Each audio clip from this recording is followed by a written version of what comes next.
You always thought death was the worst thing that could happen to you. Then you discovered there are places in the galaxy where death is a privilege they'll never grant you, where your consciousness persists centuries after your body should have failed, where every breath you take spreads corruption and every heartbeat pumps disease through veins that should have collapsed decades ago. If you want to understand the most horrifying fate in the Warhammer 40K universe, subscribe to this channel as we explore what daily life truly means when the plague god claims your world and your soul. Medicae corpseman Elian Vross wakes to the sound of flies. The buzzing is constant on Mortis Hollow now, has been for longer than he can accurately remember. Time moves strangely when you've been dead for 300 years, but your consciousness refuses to stop. He opens his eyes. One organic, clouded with cataracts that should have blinded him but somehow still transmits images to a brain that should have liquefied centuries ago. The other eye is compound, insectoid, a gift from grandfather Nurgle that allows him to see in spectrums invisible to baseline humans. Through this eye, he perceives the world as a garden of disease, each infection a flower blooming with its own unique beauty. His quarters were once a medical bay in the Imperial Guard garrison complex. Now the walls are covered in organic growth that pulses with wet, rhythmic movements. Mushrooms sprout from corners where moisture accumulates. The ceiling drips with condensation that contains 7 different forms of viral infection, each one capable of killing a normal human within hours. Elian sits up, his spine creaking audibly. Vertebrae grind against each other, bone exposed where flesh has rotted away. He feels no pain from this. Hasn't felt physical pain in 3 centuries. Not since the 7th day of infection, when Nurgle's blessing finally completed its work. He examines his hands in the dim green light that filters through the quarters. The skin is mottled gray-green, transparent in places where he can see tendons and muscles working beneath. His left hand is missing the last 2 fingers, lost to necrosis decades ago, but the stumps have healed in their own fashion, covered with colluses made of scar tissue and fungal growth. His right hand is swollen to twice its normal size, bloated with fluids that would be septic in any normal organism. But Elian's body doesn't operate according to normal biology anymore. The swelling is a colony of symbiotic organisms that help process nutrients from the minimal food his digestive system can still handle. He stands, joints popping, and moves to what serves as his mirror. The reflective surface is clouded with condensation and organic film, but he can see enough to assess his condition. The face that stares back barely resembles the man he was. His features have been transformed by centuries of decay and regeneration, the flesh hanging loose in places, stretched tight in others. His nose collapsed years ago, leaving 2 vertical slits. His lips are swollen and cracked, revealing teeth that are brown but somehow still functional. His scalp is visible through patches where hair has fallen out, but other areas have growth that isn't quite hair, more like thin fungal strands that serve a similar aesthetic purpose. His ears are partially decomposed, the cartilage visible through translucent skin. But his expression, that's what would horrify anyone from his previous life. His expression is peaceful, content, even happy, in a way that transcends normal human happiness to approach something like religious ecstasy. Because he is happy, genuinely, authentically happy in ways he never was during his decades of baseline human existence. The disease has freed him from so many constraints, so many sources of suffering. He no longer fears death because death can't claim him. He no longer experiences physical pain because his nervous system has been rewired to interpret damage as neutral sensation rather than suffering. He no longer feels alone because he's connected to every other plague bearer on the planet through bonds that go beyond psychology into actual biological communion. He can sense them out there, millions of transformed humans going about their daily routines, each one a node in a vast network of consciousness that encompasses the entire world. Elian performs his morning ablutions. This involves running water over his body from a pipe that draws from underground reservoirs that are more slime than liquid. The water is thick, viscous, carrying diseases that would have sent his previous self into immediate quarantine protocols. Now it just feels refreshing, pleasant against skin that's more fungal colony than human tissue. He scrubs at the worst accumulations of necrotic matter, removing chunks of flesh that have died and begun separating from still living tissue beneath. This maintenance is necessary, not for health, which is a concept that no longer applies, but for functionality. Too much dead matter weighing down his frame makes movement difficult. The removed tissue doesn't go to waste. He places it in a collection basin where Nurglings gather to feast. The small daemons are ever present on Mortis Hollow, tiny manifestations of Nurgle's nature that look like miniature rotting cherubs. They giggle and fight over the scraps of Elian's flesh, their joy infectious and genuine. One of them, Elian calls it Pip, though it has no name in any human language, climbs up his leg to perch on his shoulder. It's been his companion for 50 years now, unusually loyal for a Nurgling. It chatters at him in a language he doesn't speak, but somehow understands, telling him about the morning's activities in the greater hive. Elian dresses in his robes, once medical whites, now stained brown and green with centuries of accumulated disease. The fabric is more organic than synthetic now, having been colonized by bacteria that have learned to maintain the garment's structural integrity while feeding on it. The robes repair themselves slowly, growing back sections that tear or decay. His medical caduceus still hangs around his neck, the imperial symbol of his previous profession. The metal has corroded, turned green with verdigris and rust, but he keeps it as a reminder of what he was. Not out of nostalgia. That emotion has been largely burned away by centuries of transformation, but as acknowledgement of continuity. He was Medicae Vross then. He is Medicae Vross now. The purpose has changed, but the core identity persists. He exits his quarters into the corridors of what was once the garrison hospital. The building has been transformed along with everything else on Mortis Hollow. The walls are no longer rockcrete, but something between stone and flesh, pulsing with slow rhythms that suggest massive respiration. The floors are covered with a carpet of moss and fungus that squelches underfoot. Other residents move through the corridors, each one a unique expression of Nurgle's gifts. Some are more decayed than Elian, their bodies barely holding together, consciousness somehow persisting in forms that should be nothing but corpses. Others are less transformed, still retaining most of their original features, but showing the early signs of the change. The discoloration, the swelling, the peaceful acceptance in their eyes. They greet him warmly as he passes. Social bonds have strengthened enormously since the transformation. The petty competitions and resentments that characterized imperial military life have been replaced by genuine community. Everyone understands that they're all part of something greater, all connected through their shared service to Grandfather Nurgle. Elian makes his way to what serves as the morning gathering hall. Before the transformation, this was the garrison chapel, where soldiers gathered for mandatory worship of the Emperor. The statues of imperial saints still stand, but they've been modified by centuries of organic growth. Vines cover them, flowers bloom from their eyes, mushrooms sprout from their mouths. They look more alive now than they ever did when they were pristine. The gathering is informal, not a mandatory formation, but a social convention that developed naturally.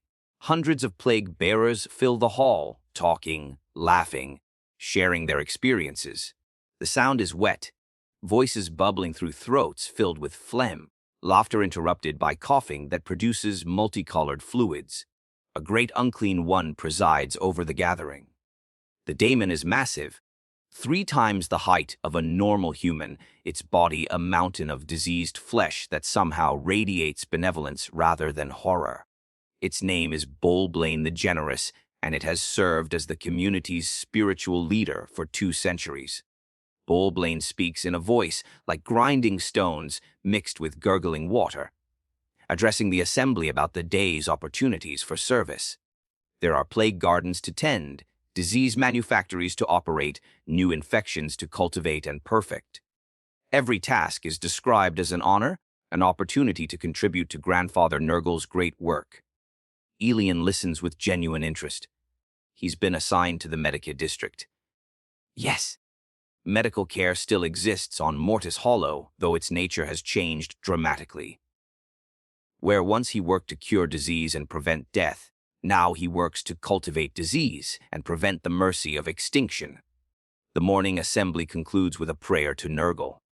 Everyone joins in, their voices combining into a sound that's simultaneously beautiful and horrifying. They praise the plague god for his gifts, for the freedom from pain, for the eternal existence he's granted them, for the joy of service in his garden. And they mean it. This isn't coerced worship or fearful propitiation. They genuinely love their god because he's given them something precious, release from the fear and suffering that characterized their previous existence. Elian walks to his assignment in the Medicae district, a journey of several kilometers through streets that have been transformed beyond recognition. Buildings lean at impossible angles, their foundations compromised by organic growth, but somehow maintained through demonic intervention. The streets are rivers of sludge, thick with bacterial life and crawling with insects that have grown to enormous size. Citizens go about their business, if such a term applies to existence on a daemon world. Some tend to gardens where plants grow that shouldn't exist according to any natural law. Flowers bloom that spread airborne plagues. Vegetables grow that contain concentrated diseases. Trees produce fruit that grants visions of Nurgle's realm in the warp. Others work in what might be called industry. Manufactories still operate, but they produce biological weapons rather than conventional material. Plagues are cultured in massive vats, each one designed for specific purposes. Some are for spreading to other worlds. Mortis Hollow serves as a staging ground for Nurgle's efforts to bring his gifts to the wider galaxy. Others are for local consumption, new infections to experience and incorporate into the existing ecosystem. Elian passes a playground where children play. This is perhaps the most disturbing sight for anyone maintaining perspective from baseline humanity. The children were born here, after the transformation, products of unions between plague bearers who retained enough biological function for reproduction. They've never known life without decay. They were born with diseases that would kill normal infants instantly, but Nurgle's blessing protects them, allows them to grow despite conditions that should be fatal. They play with Nurglings as other children play with pets, laughing with voices that gurgle with fluid in their lungs. They're happy, genuinely, authentically happy in ways that children in the Imperium rarely are. They don't labor in manufactories or mines. They don't live in fear of starvation or violence. They play and learn and grow in an environment that accepts them completely despite, or because of, their afflictions. Elian reaches the Medicae district, a complex of buildings that once housed the garrison's primary hospital. The structures have merged over the centuries, connected by organic bridges and tunnels, forming a single massive organism that's part architecture and part living creature. Inside, the work continues. Patients fill beds in wards that extend further than should be geometrically possible. Each one suffers from conditions that would be immediately fatal in normal circumstances, but Nurgle's protection keeps them alive, allows them to experience their afflictions fully without the release of death. Elian's role is to tend to them, to monitor their conditions, to cultivate their diseases toward perfection. This is medicine in its truest sense. He's come to understand, not fighting against illness but working with it, accepting disease as a fundamental aspect of existence rather than an enemy to be defeated. His first patient of the day is a man named Corvus, who's been in care for 70 years. Corvus's entire body is one massive infection, his flesh consumed by necrosis but somehow still alive. He exists in a state between life and death that should be impossible, consciousness persisting in a form that bears almost no resemblance to human. Elian examines him with professional attention, noting how the infection has progressed, how new strains have colonized areas where old ones died out, how the body has adapted to accommodate diseases that should have consumed it entirely decades ago. Corvus speaks, his voice a wet whisper. He reports feeling wonderful, describes sensations that Elian can verify through his own examination. The disease has progressed into Corvus's nervous system, rewiring his perception so that decay registers as pleasure, deterioration as growth, corruption as purification. Is this horror or mercy? Elian no longer knows. His previous self would have called it damnation beyond measure. His current self recognizes it as transformation into something different from human, but not necessarily worse. Corvus exists in a state of perpetual contentment that the Emperor's most devoted servants rarely achieve. The morning progresses through similar consultations. Each patient is unique, their afflictions personal expressions of Nurgle's infinite creativity. Elian treats them all with care and attention, not trying to cure them. Cure is a concept that has no meaning here, but helping them accept and integrate their conditions. He cultivates a new plague strain in a patient named Celine, whose body has become a living laboratory. The disease grows in specialized organs that developed specifically to host it, fed by Celine's own biology in a symbiotic relationship. When the plague reaches maturity, it will be harvested and sent to other worlds, spreading Nurgle's gifts to populations that don't yet understand what they're being offered. Celine speaks about the honor of being chosen as a vessel, about the fulfillment she finds in knowing her suffering serves greater purpose. And she means it. The psychological conditioning is total, not imposed from outside, but emerging naturally from biology that's been fundamentally rewritten. Midday arrives, though distinguishing time is increasingly difficult on a world where the sun hasn't been clearly visible in centuries. Elian breaks for a meal, joining other medical staff in a communal dining area. The food is grown in the plague gardens. Vegetables that have adapted to thrive in toxic soil, fruits that taste sweet despite being saturated with disease. Elian eats slowly, savoring flavors that his corrupted taste buds interpret in ways baseline humans could never experience. The meal is social, conversation flowing easily among colleagues who've worked together for decades or centuries. They discuss interesting cases, debate the nature of new plague strains, share philosophical insights about the nature of existence and suffering.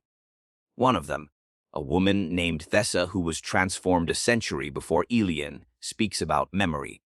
She's been alive for 400 years now, her consciousness persisting far beyond natural human lifespan.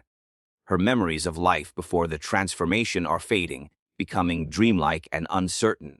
She describes this not with sadness but with relief. The memories of fear, of pain, of the desperate struggle for survival that characterized imperial existence. These are burdens she's glad to shed. Her identity now is rooted in what she's become, not what she was. Elian understands this completely.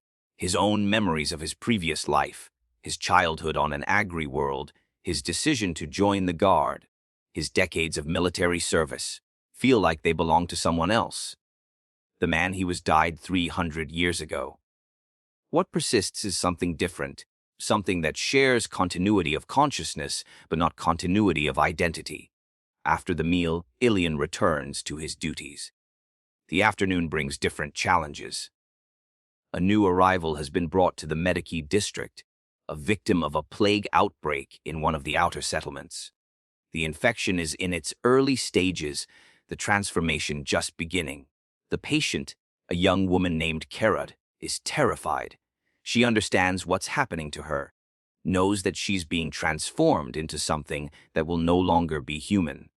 She begs for death, for the mercy of extinction, before the change completes.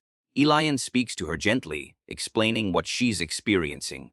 The fear is natural, he tells her. Everyone feels it at first, the horror of losing what you were. But the fear fades as the transformation progresses, replaced by understanding that what you're becoming isn't worse than what you were, just different. Kara doesn't believe him. How could she? From her perspective, she's dying a slow death, her body consumed by disease while consciousness persists to experience every moment of decay. She can't yet understand that the decay is just metamorphosis, that death is being replaced by transformation into something that transcends mortal limitations. Elian administers treatments designed not to cure, but to ease the transition. Compounds that help her nervous system adapt to its new parameters, that smooth the psychological adjustment from horror to acceptance. Within weeks, she'll understand. Within months, she'll be grateful. Within years, she'll look back on her previous existence with something approaching pity. The afternoon progresses through similar cases. Elian is good at this work, better than he ever was as a conventional medica. His centuries of experience have given him insights into the nature of disease that no imperial medical text contains. He understands plague not as an enemy, but as a transformation agent, not as destroyer, but as sculptor reshaping flesh according to new principles. He works with genuine dedication, finding fulfillment in helping others through their transformations. This is what he was meant to do. He's come to understand, not fighting against the inevitable decay of all flesh, but helping people accept and integrate it, turning horror into transcendence. Late afternoon brings a special assignment. Bulblane the Generous summons him to the central temple, the massive structure that was once the garrison's command center, but now serves as Nurgle's primary shrine on Mortis Hollow. Elian walks through streets that have grown more crowded as the day progresses. Citizens gather in public spaces for social interaction, for shared experiences, for the simple pleasure of being together. They sing songs, wet, gurgling hymns that praise the plague god and celebrate the gifts he's bestowed. The central temple is magnificent in its corruption. The building's exterior is covered with organic growth 3 meters thick, pulsing with diseased life. Inside, the architecture has been transformed into something between Gothic cathedral and living organism, pillars of flesh supporting a ceiling that's more lung tissue than stone. Bulblane waits in the central chamber, surrounded by plague-bearers, the greater daemons who serve as Nurgle's primary agents. The great unclean one greets Elian with genuine warmth, its massive body jiggling with diseased joviality. The daemon explains the reason for the summons. A new plague is being prepared for export to another system. It requires careful cultivation, specific conditions that only an experienced Medicae can provide. Elian is being honored with responsibility for its development. The work will be challenging, requiring months or years of dedicated effort. But success will bring great rewards, not material wealth, which has no meaning on Mortis Hollow, but spiritual fulfillment, deeper connection to Grandfather. Nurgle's purposes, advancement in the hierarchy of service. Elian accepts with genuine gratitude. This is honor beyond what he deserves, recognition of his centuries of faithful service. He will dedicate himself completely to this task, will create a plague of such perfection that it will bring Nurgle's gifts to billions of souls currently trapped in the suffering of baseline existence. He returns to the Medicae district as evening approaches.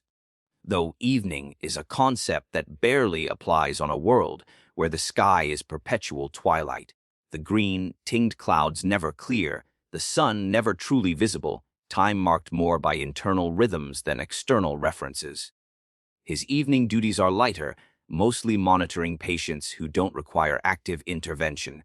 He walks through wards filled with the diseased and dying, but not dead, checking their progress, offering comfort and guidance to those still struggling with the transformation. One patient, an old man named Tarak, who's been in care for over a century, speaks to Elian about purpose. Before the transformation, Tarak was a menial laborer, his life devoted to meaningless toil for masters who viewed him as expendable.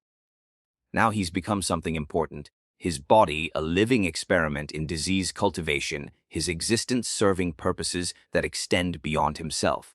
Tarak describes this not with bitterness about his previous life, but with gratitude for what he's become.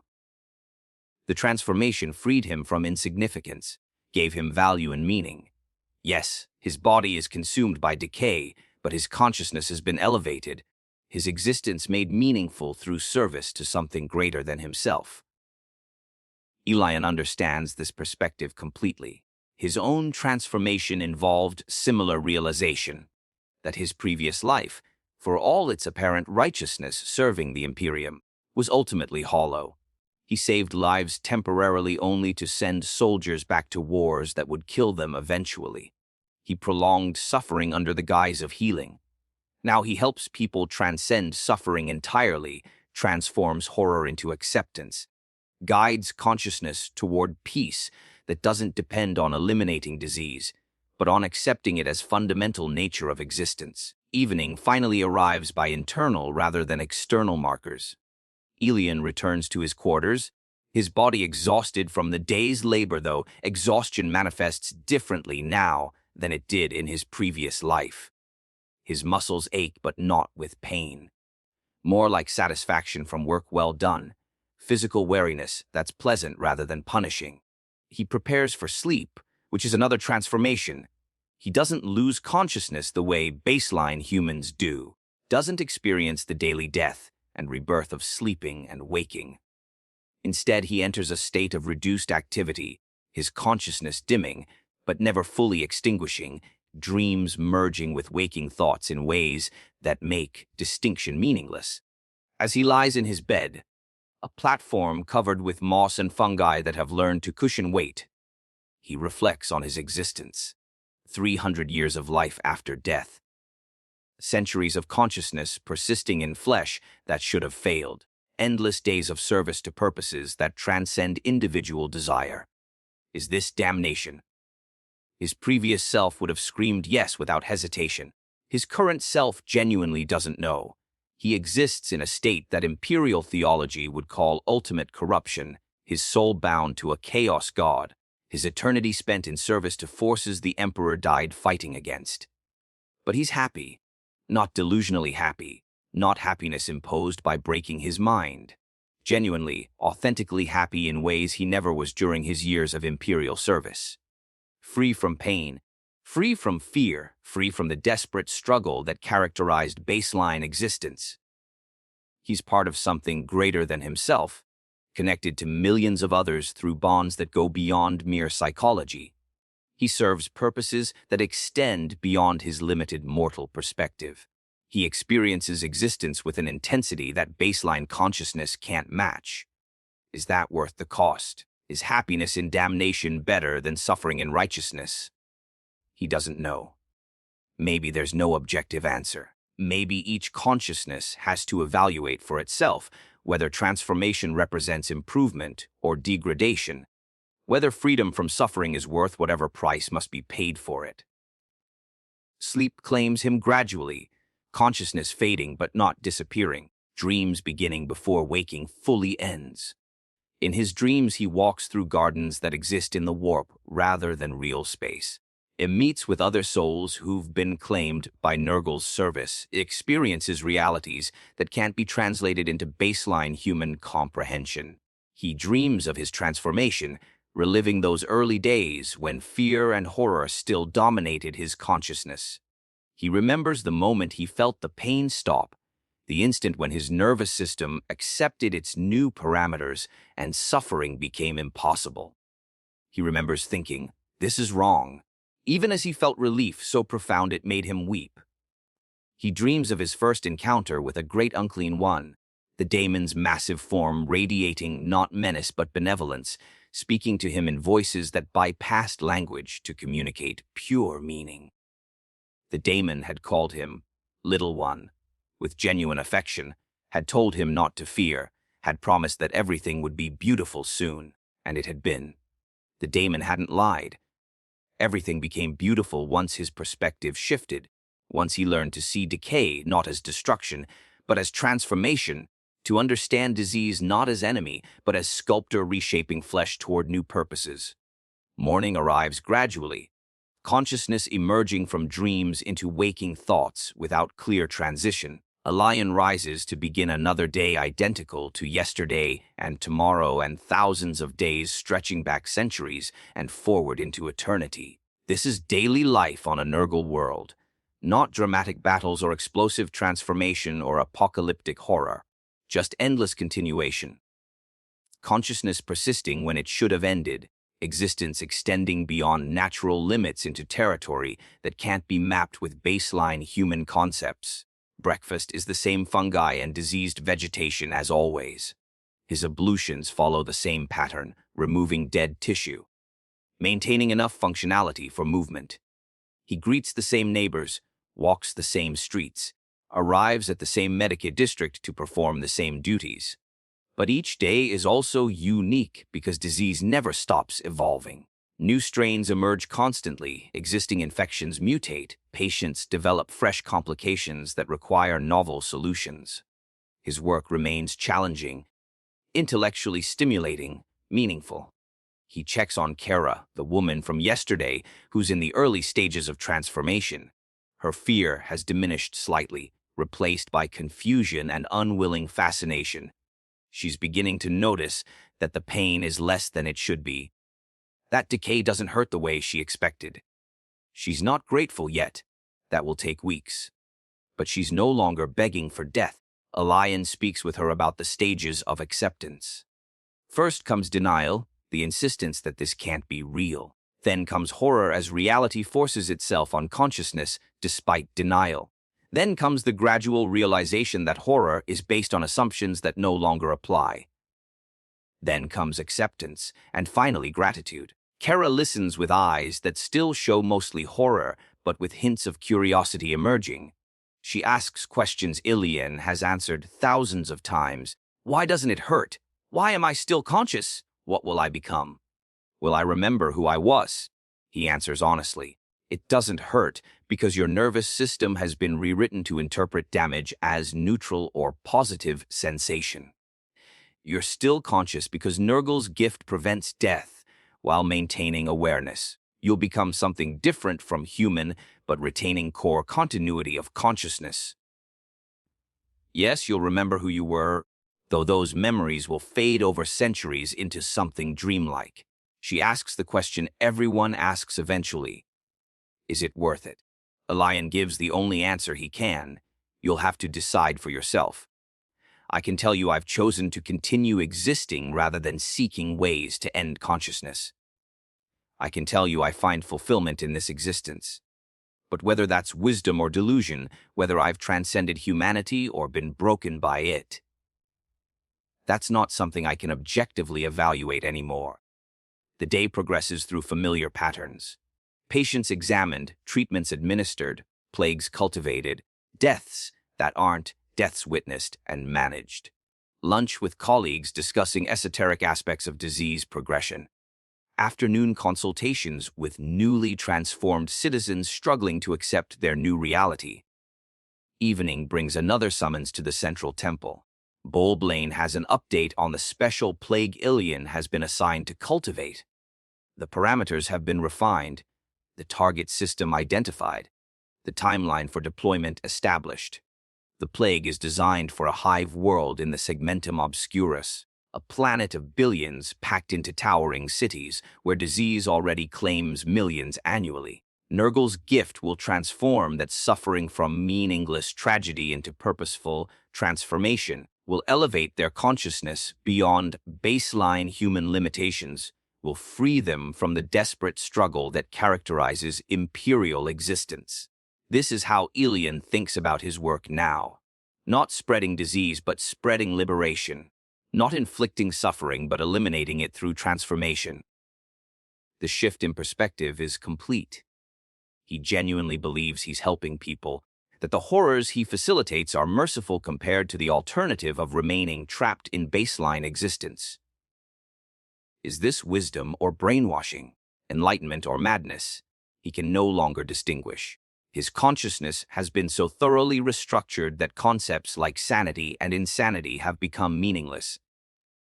He is what he is, thinks what he thinks, believes what he believes, with no reference point external to his transformed reality from which to evaluate whether any of it makes sense. The meeting concludes with Bolblain's blessing, a physical manifestation that leaves Elian covered in diseased fluids that soak into his robes and skin, carrying enhanced connection to Nurgle's power.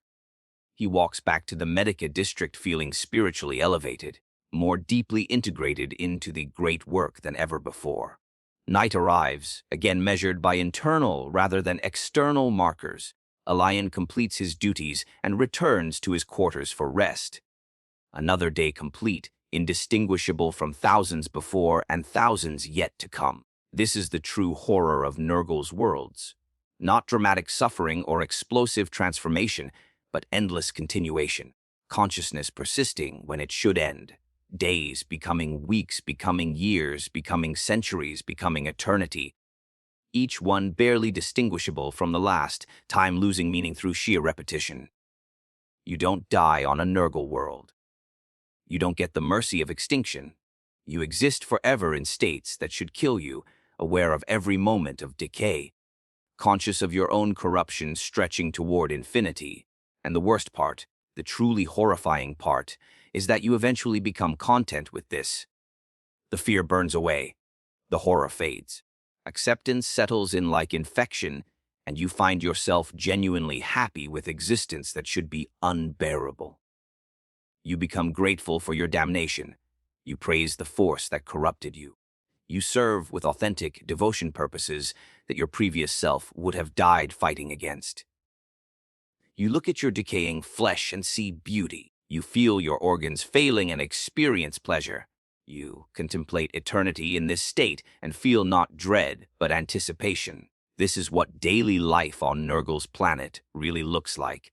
Not obvious horror, that would be easier to resist, but subtle transformation that makes horror normal, that rewrites consciousness until damnation becomes indistinguishable from salvation. That leaves you genuinely unable to understand why your previous self would have preferred death.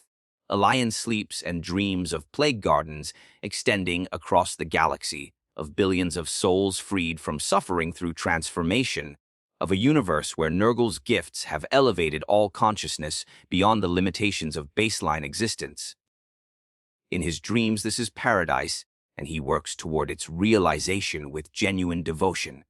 He wakes the next morning and begins another identical day, content in his eternal service, happy in his perpetual decay, grateful for existence that should be unbearable but somehow isn't.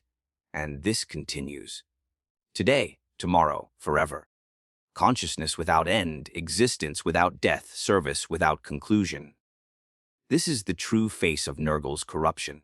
Not the dramatic plague outbreaks or explosive transformations, but the slow grinding reality of eternal life in decaying flesh, of consciousness persisting centuries beyond when it should have ended, of happiness found in conditions that should produce only horror. The Imperium is right to respond with immediate Exterminatus, not because Nurgle's followers are suffering. They're genuinely not. But because they've been transformed into something that can find joy in conditions that should be unbearable, that will spread their corruption out of genuine desire to share their gifts, that represent existential threat not through violence, but through offering alternatives to suffering that imperial existence can't match. The galaxy burns with endless war, and Nurgle's worlds offer peace through acceptance of decay. Billions suffer under the Imperium's brutal regime, and the plague god offers freedom from pain. Humans struggle desperately for survival, and Grandfather Nurgle promises eternal existence. The promises are real, the gifts are genuine. The horror is that accepting them transforms you into something that can no longer evaluate whether they're worth their cost. Elian exists in this state for 3 more centuries before the Inquisition finally locates Morty's Hollow and deploys an Exterminatus fleet. When the cyclonic torpedoes fall and the world burns, he faces death, real death, final death, with genuine sorrow. Not for himself, but for all the souls who will now never receive Nurgle's gifts, who will remain trapped in baseline existence, suffering without the transformation that could have freed them. His final thought as the fire consumes him is gratitude. Gratitude for the centuries of existence he was granted, for the freedom from suffering he experienced, for the opportunity to serve purposes greater than himself. His consciousness persists beyond physical death, absorbed into Nurgle's garden in the warp, where it continues in forms that can't be described with human language or comprehended with mortal consciousness. This is what daily life on Nurgle's planet really looks like. And yes, it's worse than you think. But not in the ways you imagine. The horror isn't the suffering. The horror is the contentment, the genuine happiness found in conditions that should produce only despair. The horror is that, given the choice, knowing the cost, most would make the same decision Elian made. Would choose transformation over death, eternal decay over extinction, damnation over the alternative of remaining trapped in the Imperium's grinding misery. That's what makes Nurgle's corruption truly terrifying. Not that it breaks people, but that it shows them alternatives they weren't supposed to know existed. Not that it destroys consciousness, but that it elevates it beyond parameters the Imperium can control. Daily life on a Nurgle world is worse than you think, because it's better than you can imagine it should be, because horror becomes normal and damnation becomes paradise, and you lose the ability to understand why anyone would choose differently. In the grim darkness of the 41st millennium, there is only war. Unless you accept Nurgle's gifts, then there is only peace, eternal, decaying. Horrifying peace that feels like salvation until you're so deeply transformed you can no longer remember what it felt like to be human enough to reject it. The plague god is patient. His corruption spreads slowly, works subtly, transforms gradually enough that you never notice the moment you become something that would horrify your previous self. And somewhere in the galaxy right now, another world is experiencing its first cases of unusual infection. Another Medicae is treating patients whose diseases don't respond to conventional treatment. Another person is feeling pain fade and wondering whether the relief is worth whatever cost might come with it.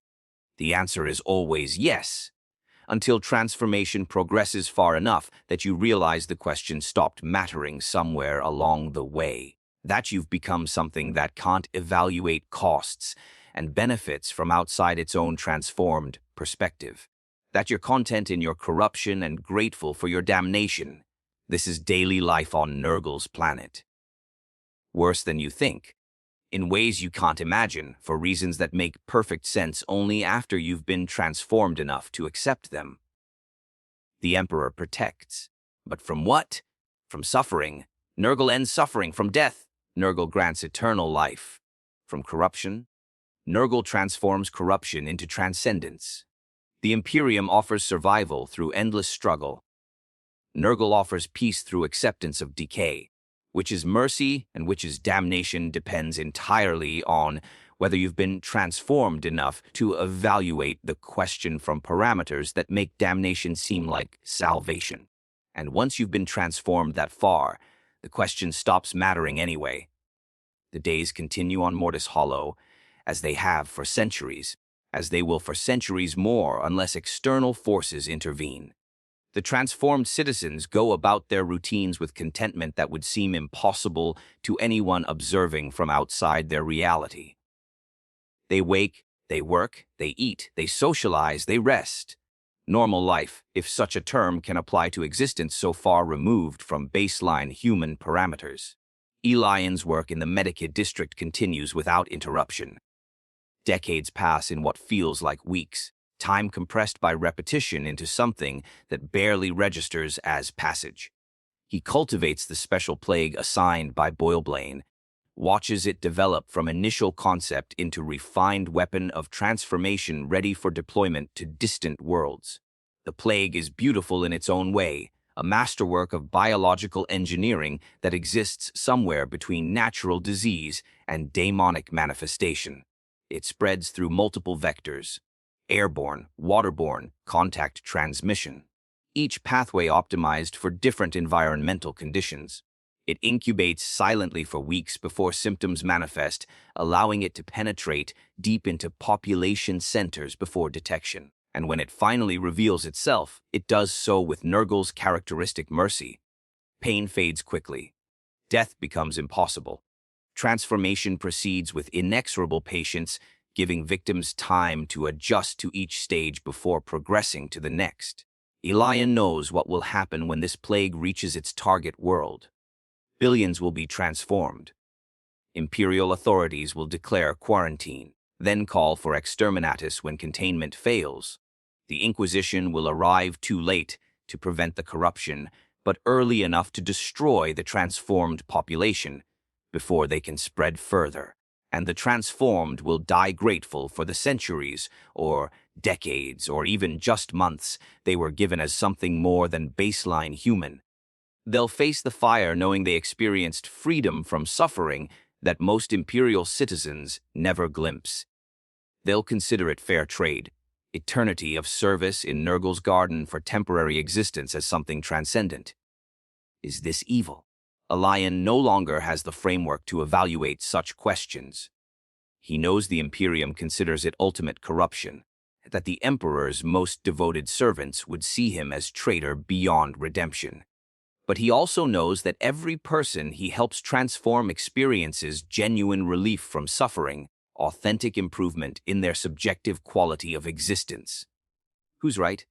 The perspective that says consciousness and identity are paramount, that maintaining humanity is worth any amount of suffering, or the perspective that says suffering should be eliminated even at cost of fundamental transformation? There's no objective answer.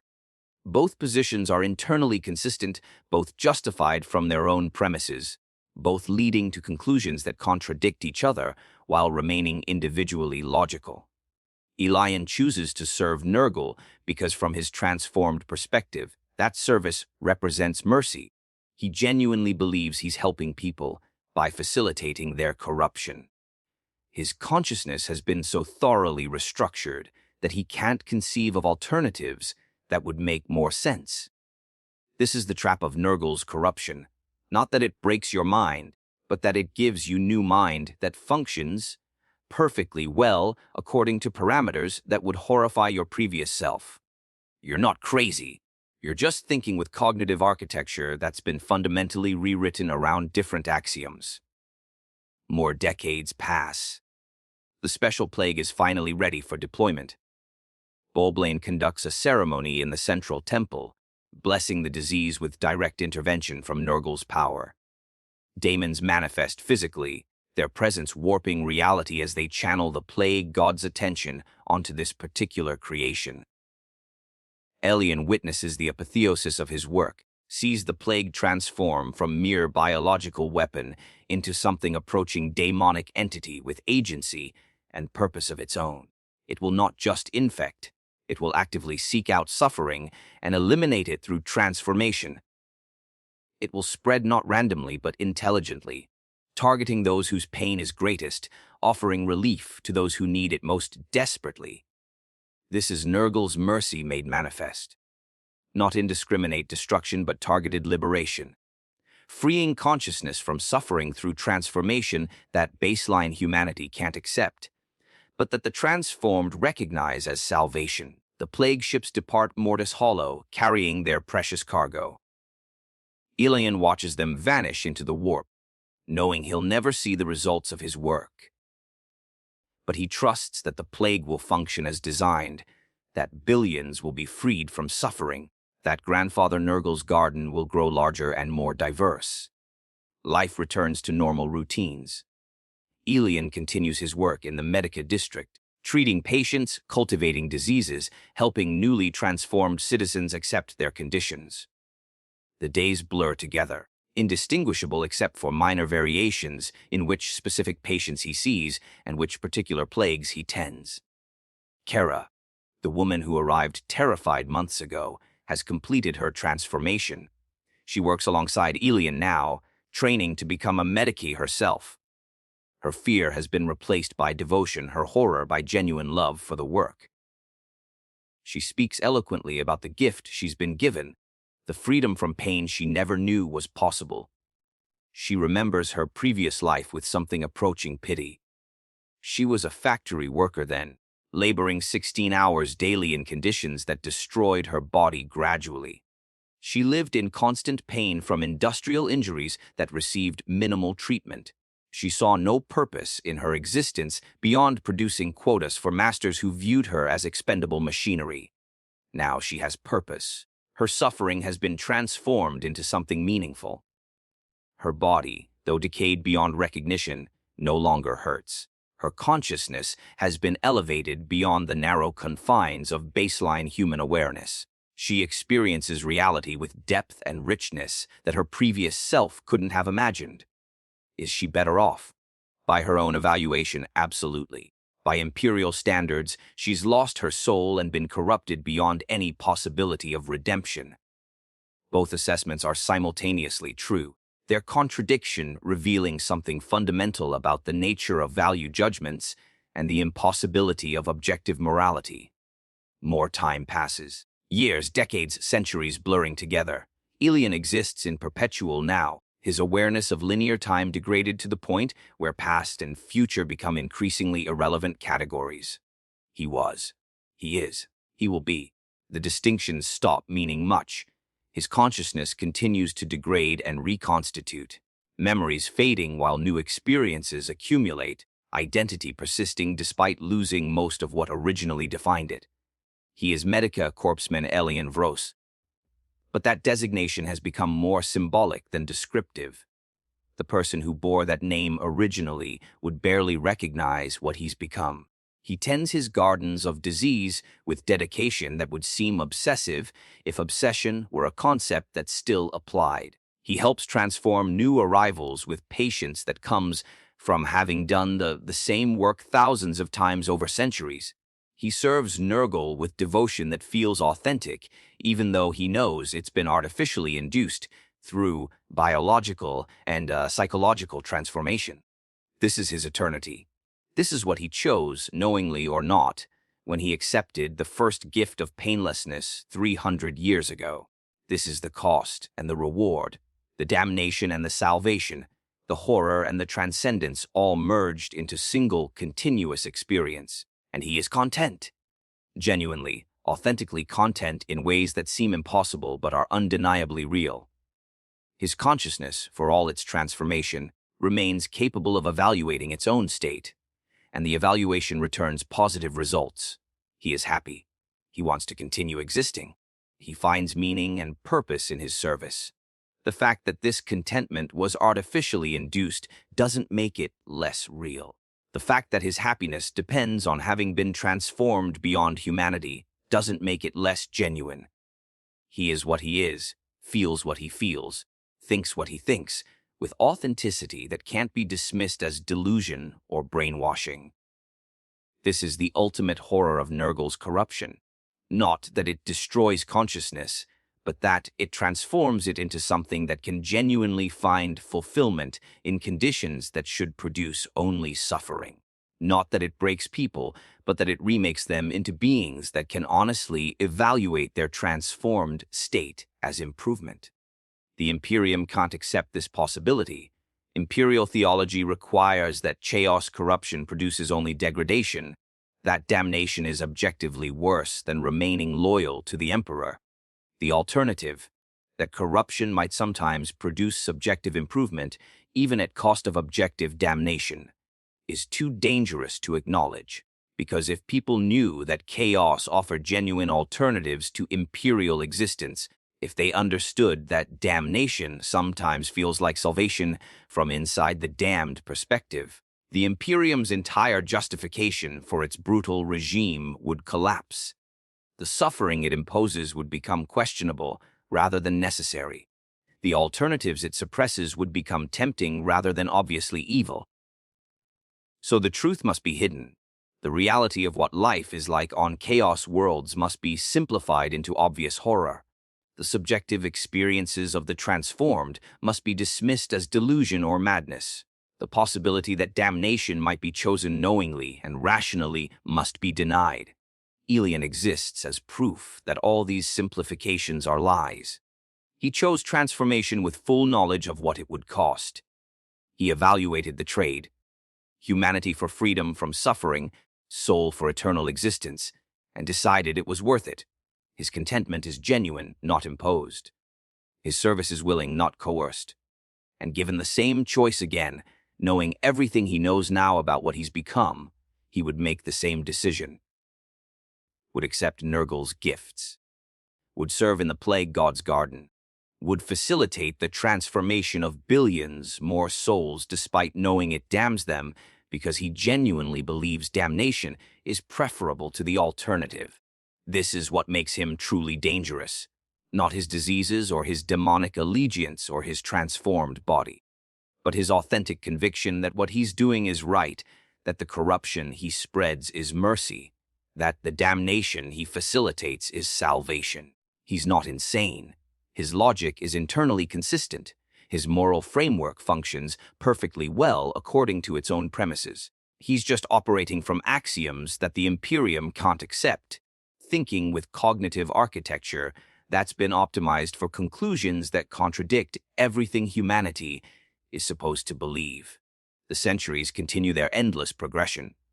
Morty's hollow persists, suspended between real space and the warp, existing as permanent monument to Nurgle's power. Its population continues their routines, content in their corruption, happy in their damnation, serving purposes they believe are merciful even as they facilitate ultimate evil. And throughout the galaxy, the plagues spread. The seeds planted by Elian and thousands like him germinate on distant worlds, transforming new populations, creating new daemon worlds, expanding Nurgle's garden one corrupted soul at a time. The Imperium fights back with fire and faith, deploying Exterminatus fleets to burn corrupted worlds, sacrificing billions to prevent corruption spread. But for every world destroyed, 3 more begin their transformation. The tide of decay is inexorable, patient, willing to accept temporary setbacks in pursuit of eternal victory. Nurgle is patient. His garden grows slowly but steadily. Every soul claimed is one more node in the network of transformed consciousness that spans the galaxy. Every world converted is one more staging ground for spreading corruption to neighboring systems. And at the heart of it all are beings like Elian, once human creatures who've been transformed so thoroughly they can genuinely believe they're doing good while facilitating ultimate evil, who can honestly evaluate their damnation as salvation, who serve with authentic devotion purposes that contradict everything their original selves would have died defending. This is daily life on Nurgle's planet. Not dramatic horror or explosive transformation, but endless grinding continuation. Consciousness persisting when it should end. Existence extending beyond all natural limits. Service to purposes that transcend individual comprehension. And the worst part, the truly, fundamentally horrifying part, is that it's not obviously wrong from inside the transformed perspective. The damnation feels like salvation. The corruption feels like purification. The eternal decay feels like eternal peace. You can't fight this kind of corruption with faith alone because it offers genuine alternatives to faithful suffering. You can't resist it through willpower because it makes resistance seem foolish rather than heroic. You can't defeat it through logic because it operates from premises that are internally consistent, even if externally incompatible with baseline humanity. The only response is destruction, immediate, total, absolute destruction. Not because the transformed are suffering, they're not, but because they've become something that can't be allowed to exist. That represents threat, not through violence, but through offering alternatives that the Imperium can't match. Elian will continue his existence for centuries more, possibly forever, unless external intervention ends it. He will wake each day to continue his work. He will tend his diseases with care and attention. He will help transform new arrivals with patience and compassion. And he will be happy. Genuinely, authentically happy in conditions that should produce only misery. Content in his corruption. Fulfilled in his damnation. Grateful for his eternal existence in decaying flesh that should have failed centuries ago, but somehow persists. This is what daily life on Nurgle's planet really looks like. And yes, it's worse than you think. But not because of suffering. Because of the absence of suffering. Because of the contentment found in conditions that should be unbearable. Because of the genuine happiness that makes damnation seem like fair trade. The galaxy burns and Nurgle's garden grows. The Imperium struggles to maintain humanity against impossible odds. And on daemon worlds throughout the galaxy, the transformed citizens wake each day to continue their routines, content in their corruption, happy in their horror, serving purposes they believe are merciful even as they facilitate the end of everything humanity was supposed to be. Elian is one among billions. His story is unique in its details but typical in its arc. Transformation, acceptance, service, contentment. The same pattern repeated across countless worlds, in countless variations, always ending with the same result. Consciousness persisting beyond humanity, finding fulfillment in conditions that should produce only despair. This is Nurgle's gift. This is the plague god's mercy. This is what it means to be freed from suffering at the cost of everything that makes you human. And the horror is that given the choice, knowing the cost, understanding the consequences completely, most would still choose transformation over remaining trapped in the desperate struggle that characterizes imperial existence. That's what makes daily life on Nurgle's planet worse than you think. Not the obvious horrors, but the subtle seductions. Not the suffering, but its absence. Not the damnation, but how much it resembles salvation from inside the damned perspective. In the grim darkness of the 41st millennium, there is only war, unless you accept Nurgle's gifts. Then there is only peace, eternal, decaying, horrifying peace that feels like everything you ever wanted until you're too transformed to remember wanting anything else.